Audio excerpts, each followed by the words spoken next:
I've directed 3 films, 3 features and several short films. And the experience of it was difficult. I'm sure you realise making films is tough. Sometimes it's the funding. It's just impossible to get the money to stay in one place long enough to do anything with it. And then sometimes it's just, if it's not the money, it's usually because the production is compromised by being owned by a studio. And so it's dealing with that side of it. And I've had both of those experiences.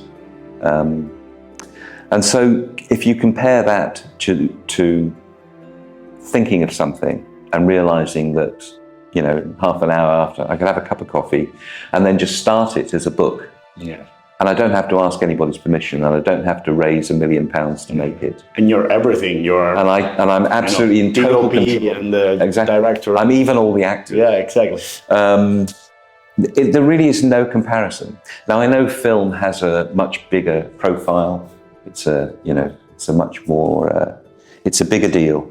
But for the sheer experience and pleasure and control and clarity of being able to bring into life what I have in my head, I think books are perfect, really.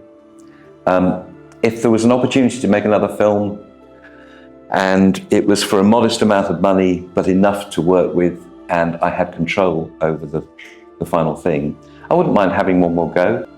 I wrote 10 drafts of an adaptation of a book I did with Neil Gaiman called Signal to Noise.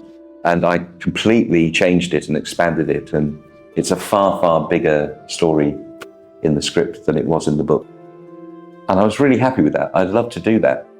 But the chances of, and it's a weird story, the chances of anybody giving me the money to do that are so slim. I'm not counting any chickens. But you never know. I'm crossing fingers. I'm crossing fingers.